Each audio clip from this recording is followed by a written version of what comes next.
시청자 여러분 안녕하십니까? 7월 24일 수요일 JCN 모닝뉴스 시작합니다. 최근 들어 울산 지역 야권 인사들의 당 지도부 진입이 예년과 비교가 될 만큼 활발합니다. 한때 지도부 정점에 있던 울산 지역 국민의힘 인사들의 분위기와는 대조적입니다. 전우수 기자가 보도합니다. 국민의힘 당대표와 최고위원 등 새 지도부 선출을 위한 열기가 뜨거웠습니다. 하지만 출사표를 던진 인사 중에 울산 연고 후보는 없습니다.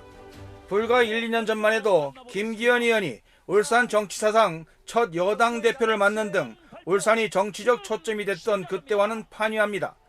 초선의 김상욱 의원이 원내 부대표로 지도부에 진출했고 재선의 박성민 의원이 산업자원통상위원회 여당 간사를 맡은 것이 그나마 이안입니다.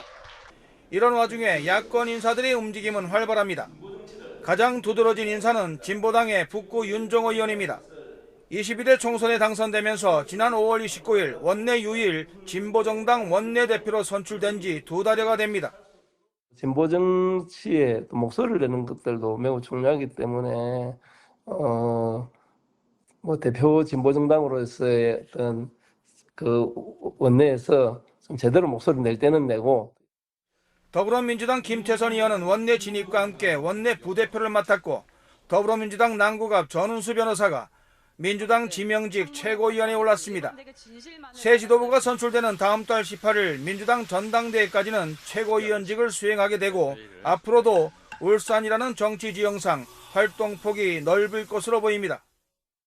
많은 도움이 되는 것 같고 특히나 이제 소통 창구가 되는 것 같아요. 우리가 지금 울산이나 부산에서 들리는 목소리를 좀 직접 이게 전달을 할 수가 있기 때문에.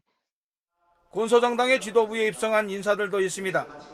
열린민주당 출신의 황명필 조국혁신당 울산시당 위원장은 지난 20일 있은 전국 당원대회에서 최고위원으로 선출됐습니다.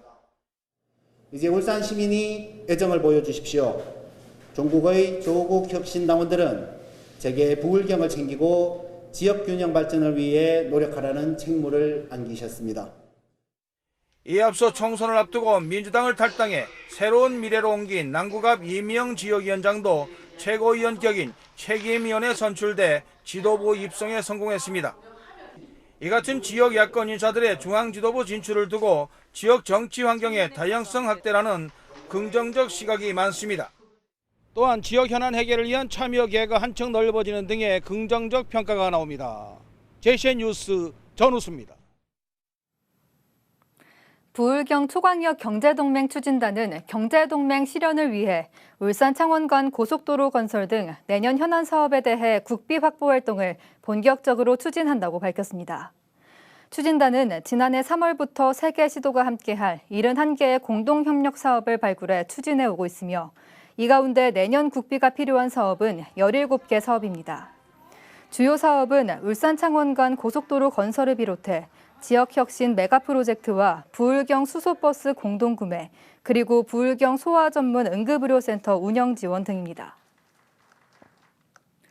울산시가 민선 8기 후반기에 역점 추진 사업으로 제시한 울부심 생활플러스 사업 추진 보고회가 어제 시청 중회의실에서 열렸습니다.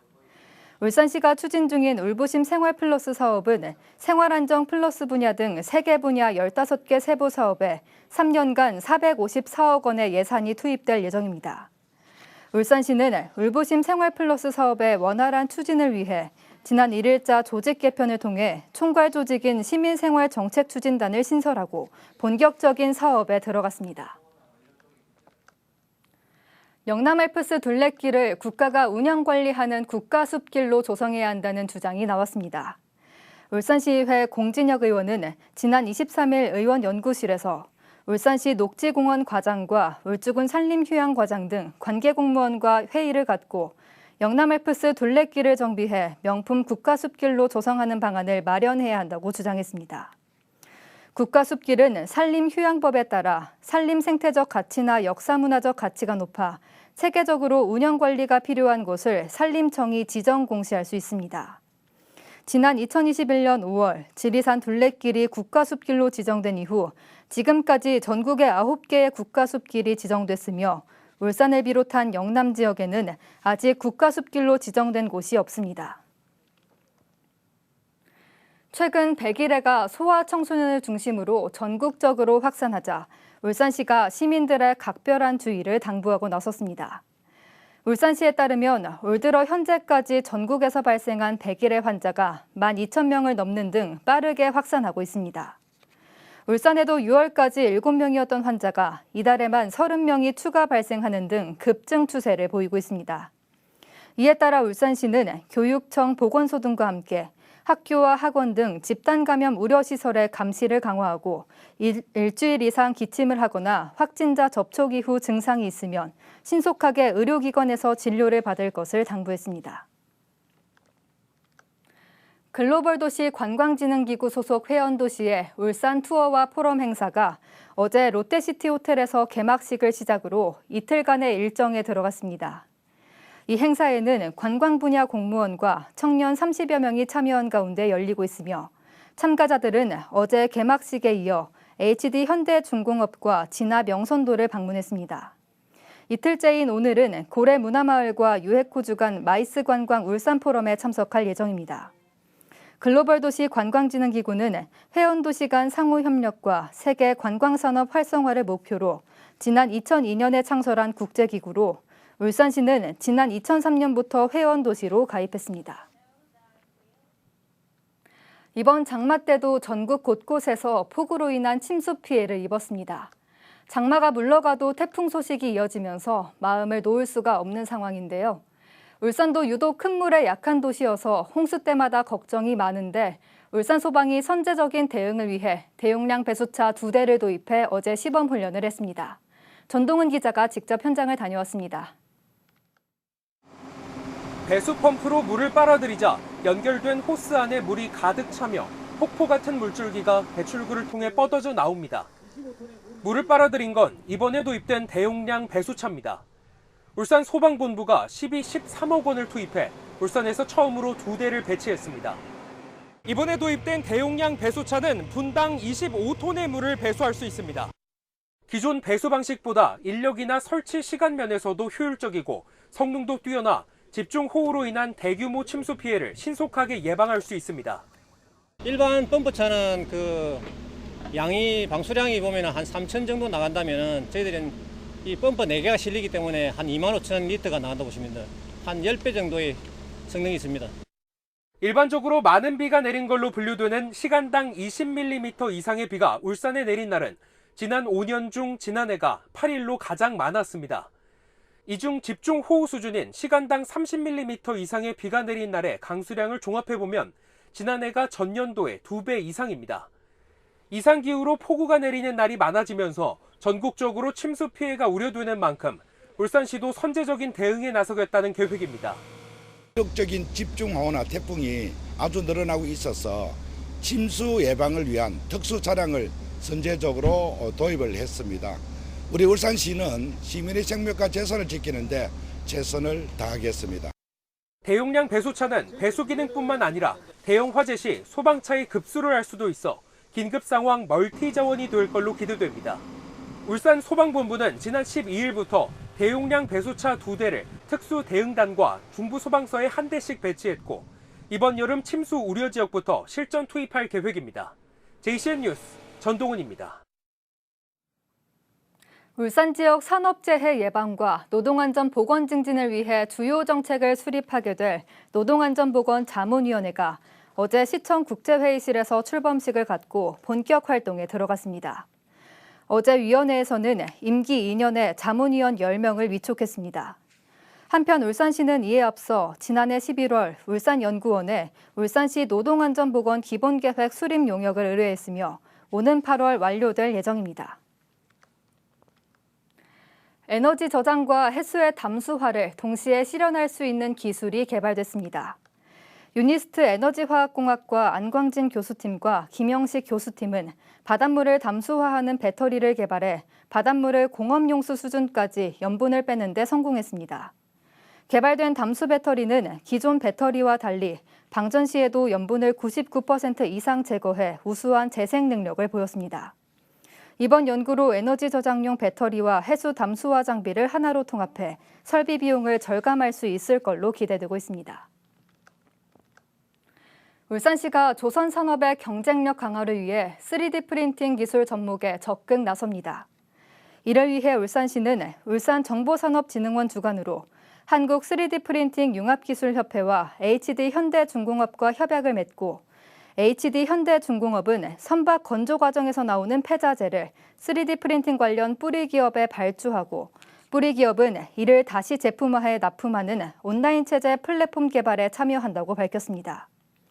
울산정보산업진흥원과 한국 3D 프린팅 융합기술협회는 3D 프린팅 기업 데이터베이스 관리와 3D 프린팅 온라인 체제 플랫폼 공동 개발과 운영을 맡게 됩니다. 울산 시민의 절반 이상이 자가용을 이용해 통근하고 있으며 평균 통근 시간은 24분인 것으로 나타났습니다. 동남지방통계청이 발표한 동남권 통근이동 현황 자료에 따르면 울산 지역 15세 이상 인구 96만 8천여 명 가운데 통근자는 53만 4천여 명, 통근율은 55.2%였습니다. 교통수단별로는 자가용을 이용한 통근이 56.8%로 가장 높았고 도보가 16.9%로 뒤를 이었습니다. 울산에서는 남구가 58.3%로 통근율이 가장 높았으며 중구가 51.6%로 가장 낮았습니다. 울산시는 중구 교동혁신도시의 장기간 미개발 부지로 남아있는 공공청사 건립용 시유지를 임시 주차장으로 조성하고 오늘부터 무료 개방에 들어갑니다. 울산시는 이전 공공기관과 기업체, 주민들의 교통 편의를 제공하기 위해 지난해 말부터 중구교통 2만여 제곱미터에 달하는 미개발 시유지에 467면 규모의 주차장 조성 공사를 추진해 왔습니다. 이 임시주차장은 청사 건립 등 건축 공사 착공 전까지 한시적으로 중구청에서 맡아 운영합니다. 문이 열린 차를 노려 금품을 훔치는 차량 터리 범죄가 최근 기승을 부리고 있습니다. 문을 잠그면 사이드미러도 함께 접히는 차량이 많다 보니 이를 악용하는 경우도 있는데요. 주차 후 문을 잠갔는지 꼭 확인하셔야겠습니다. 박연훈 기자가 보도합니다.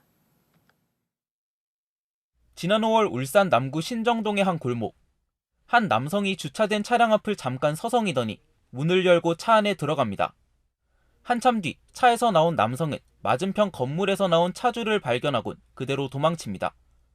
도망치던 남성은 근처 원룸 건물 구석에 숨었지만 출동한 경찰에 곧바로 붙잡힙니다. 차량의 사이드미러가 접히지 않은 걸 보고 문이 열려있단 걸 안 30대 남성이 차에 있던 현금 9만 원을 훔친 뒤 그대로 달아났던 겁니다. 시정을 하게 되면 자동으로 사이드미러가 접히는 그런 형태의 이제 그 기능이 추가되는 차량들이 많은데 그런 점에 착안해서 사이드미러가 접혀 있지 않는 차량을 대상으로 해서 지난 13일 밤에도 울주군 삼남면의 한 아파트 지하주차장에서 50대 남성이 차량을 털기 위해 문이 잠기지 않은 차를 찾아다니다 경찰에 붙잡히기도 했습니다. 올해 상반기 울산에서 발생한 차량 털이 범죄는 모두 46건. 피해 차량은 모두 차문이 잠기지 않은 상태였습니다. 대부분의 차량 털이 범죄는 인적이 드문 자정부터 새벽 6시까지 심야 시간대에 발생했습니다. 검거된 피의자는 모두 51명인데 이 중 대부분이 10대 또는 30대였던 걸로 나타났습니다. 경찰은 차량 털이 범행 수법이 사이드미러를 확인하거나 무작위로 출입문을 당기는 등 아주 단순하다며 주차 후 차문을 잠갔는지 다시 한번 꼭 확인해 줄 것을 당부했습니다. 울산경찰청은 차량 털이 범죄가 충분히 예방 가능한 범죄인 만큼 아파트나 상가 주차장을 대상으로 피해 예방 홍보 활동을 지속적으로 이어나갈 방침입니다. JCN 뉴스 박영훈입니다. 울산경제일자리진흥원은 어제부터 자동차 부품업종 일자리 채움 지원금과 복지플러스 지원사업 참여자를 모집합니다. 이번 사업은 울산형 자동차 업종 상생협약 확산 지원 사업으로 지난 4월 25일 고용노동부와 현대자동차그룹의 상생협약에 따라 추진되는 것입니다. 모집 대상은 울산 지역 소재 현대기아자동차 협력사 근로자이며 일자리 채움 지원금으로 1년간 최대 300만 원을 지원합니다. 기존 재직자에게는 복지 향상을 위해 휴가비와 임차비, 건강검진비 등 복지 비용을 최대 900만 원까지 자동차 부품 업체를 통해 지원합니다. 전체 모집 인원은 총 510명입니다. 울주군의 올해 제1차 아동친화도시 실무추진단 회의가 어제 열렸습니다. 이번 회의에서는 울주군을 아동 친화 도시로 조성하기 위한 추진 사항 보고에 이어 부서별 세부 추진 사업을 공유하고 협업과 조정 사안 등을 협의했습니다. 김성명 부군수를 단장으로 한 실무 추진단은 아동 친화 도시 사업 정책을 보다 실질적이고 효율적으로 추진하기 위해 관련 사업의 부서장들로 구성됐습니다. 환경단체인 울산기후위기 비상행동이 어제 울산시청 프레스센터에서 기자회견을 열고 기초자치단체 탄소중립 녹색성장 기본계획 수립에 주민 참여를 보장하라고 촉구했습니다. 이들은 지난 3월 울산시가 환경부에 보고한 탄소중립 녹색성장 기본계획이 시민의 참여와 실천 방안이 미흡하다고 주장했습니다. 이에 따라 내년 3월까지 기초지자체에 수립되는 기본계획에는 시민의 참여도를 높여 기후위기에 실질적인 대응책을 만들어야 한다고 지적했습니다. 북구보건소가 어제 북구청장실에서 울산 엘리아병원 등 10개 기관과 제1호 생명존중 안심마을 자살예방 안전망 구축 협약을 체결했습니다.